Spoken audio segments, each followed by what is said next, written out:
Cette première journée du Grand Slam de Düsseldorf a vu l'héroïne kosovare Majlinda Kelmendi continuer à déverser sa fureur vers le sommet des moins de 52 kg. La championne olympique a montré à tous qu'elle était bel et bien de retour dans sa catégorie. Grande attaque après grande attaque, elle est devenue pour nous la femme du jour. Son immense jetée de hanche l'a emportée d'abord face à l'allemande Thum, puis en demi-finale contre l'italienne Giuffrida. En finale, elle est venue à bout de la mongole Elkak Vassoren grâce à sa tactique. De quoi assurer à Kelmendi le haut du podium, avec déjà en ligne de mire l'objectif de conserver son titre mondial cette année.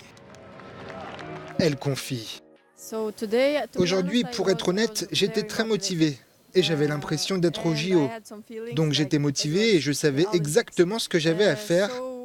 J'étais confiante dans mon combat et je pense avoir démontré toute ma confiance et réussi ce combat.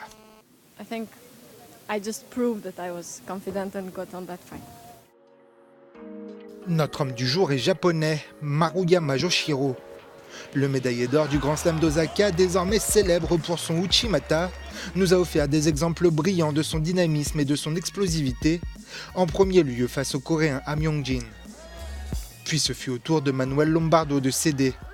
L'Italien pourtant vainqueur d'Abe Ifumi il y a 2 semaines à Paris, compatriote et grand rival de Maruyama. En finale, le Nippon a triomphé d'un Coréen, à nouveau grâce à son Uchimata impossible à arrêter.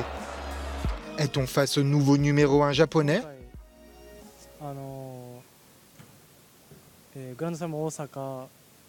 Merci beaucoup. Eh bien pour moi, le truc au Grand Slam d'Osaka et au Masters, c'était d'être capable de combattre dans mon style.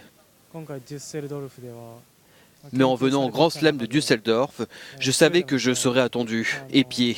Donc pour moi, il fallait surtout que j'arrive à trouver le bon moment, attendre mon heure et attaquer. Le reste de la journée a été 100% japonaise.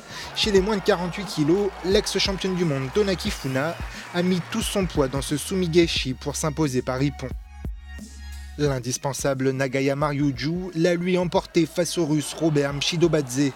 Un bel Uchimata lui a permis d'être couronné champion des moins de 60 kg. Duel au sommet chez les moins de 57 kg. La championne du monde Yoshida Tsukasa l'a emporté sur la championne olympique Rafaela Silva. La technique du sacrifice a permis aux Japonais de remporter leur 4e médaille. Enfin, notre attaque du jour va à Bashku Yondomperenlei au cours de son combat pour le bronze chez les moins de 66 kg. Une immense reprise face au Moldave Vierou, le champion du Grand Slam de Paris. De quoi ravir le Mongol.